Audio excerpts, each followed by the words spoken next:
ஹரே கிருஷ்ணா. வருகிற 25ஆம் தேதி பாண்டவ நிர்ஜல ஏகாதசி, அதனுடைய மகாத்மியம். இந்த ஏகாதசியுடைய மகாத்மியம் என்னவென்று சொன்னால், பஞ்சபாண்டவர்களில் மிகவும் முக்கியமாக இருக்கக்கூடிய பீமசேனன் அவர்களுக்காக இந்த ஏகாதசி பகவான் கிருஷ்ணரால் ஏற்படுத்தப்பட்டது. கிருஷ்ண பக்தர்களாக இருக்கக்கூடிய பஞ்சபாண்டவர்கள் அனைவரும் சிரத்தையோடு எல்லா ஏகாதசிகளையும் கடைபிடிக்கக்கூடியவர்கள். ஆனால் பீமசேனன் மட்டும் ஏகாதசி விரதம் இருக்க முடியாமல் கஷ்டப்படுகிறார்.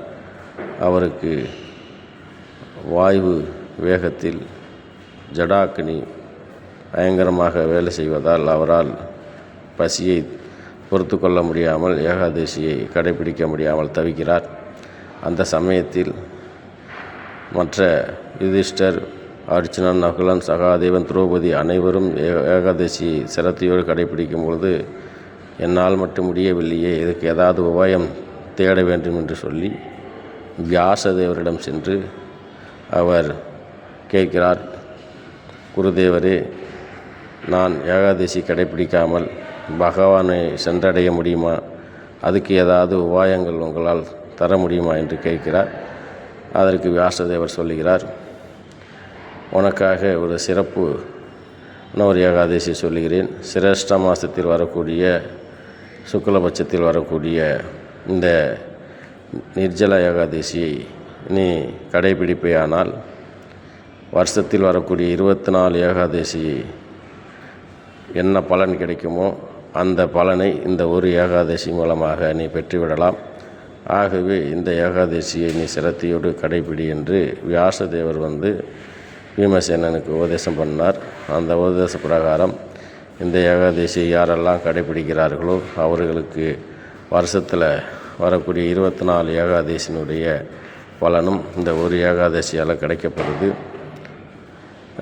அதுபோல் நம்ம இந்த வருஷத்தில் ஏதாவது ஏகாதசி நாம் சரியாக கடைபிடிக்காமல் மறந்திருந்தால் கூட, இல்லை விடுபட்டிருந்தால் கூட, இந்த ஏகாதசியை நம்ம முழுமையாக கடைபிடிக்கிறது மூலமாக அத்தனை ஏகாதசியினுடைய பலனையும் முழுமையாக பெற்றுவிடலாம் என்று இந்த பாண்டவ நிர்ஜல ஏகாதசிக்கு மகாத்மியம் சொல்லப்பட்டிருக்கிறது. அது மட்டும் இல்லாமல் இந்த ஏகாதசியை கடைபிடிப்பதனால் நமக்கு மேரு பருவதம் அளவுக்கு பாவங்கள் செய்திருந்தாலும் அந்த பாவங்கள் முழுமையாக கழுவப்பட்டு பகவானுடைய தாமமான கோலோக விருந்தாவன் போகும் அளவுக்கு ஏகாதசியினுடைய மகாத்மியம் சொல்லப்பட்டிருக்கு.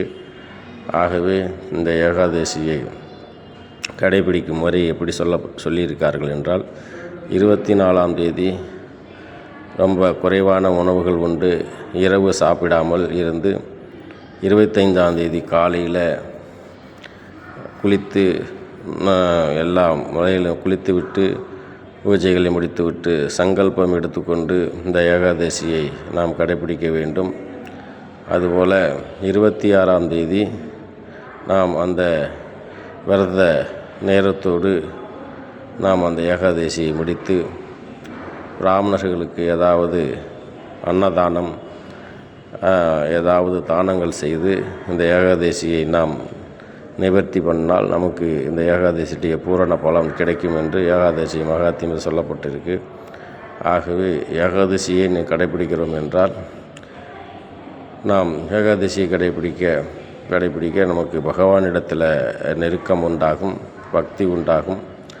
ஆகவே பக்தி ஜனனி என்று பக்தி ஏகாதசி மூலமாகத்தான் நாம் கொண்டு வர முடியும் என்று ஆச்சாரியர்கள் சொல்லியிருக்கிறார்கள். ஆகவே ஏகாதசி விரதத்தை நாம் தவறாமல் கடைபிடிப்பது மூலமாக நாம் பூர்வ ஜன்மங்கள் செய்யப்பட்ட பாவங்கள் முழுமையாக அழிக்கப்பட்டு பக்திக்கான ஒரு விதையை இட்டு அது மூலமாக பக்தி வளர்ச்சி அடைவதற்கான ஒரு நல்ல வாய்ப்பை இந்த ஏகாதசியால் நாம் உருவாக்கி கொள்ள முடியும் என்பதால் ஏகாதசி விரதத்தை நாம் சிரத்தையோடு கடைபிடிக்க வேண்டும் என்று சொல்லி இந்த ஏகாதசி மகாத்மியம் மூலமாக தெரிவித்து கொண்டு இந்த ஏகாதசியை வருகிற ஜூன் 25ஆம் தேதி நாம் சிரத்தையோடு கடைபிடித்து பூரண பலன் அடைய வேண்டும் என்று சொல்லி கேட்டுக்கொள்கிறேன். ஹரே கிருஷ்ணா.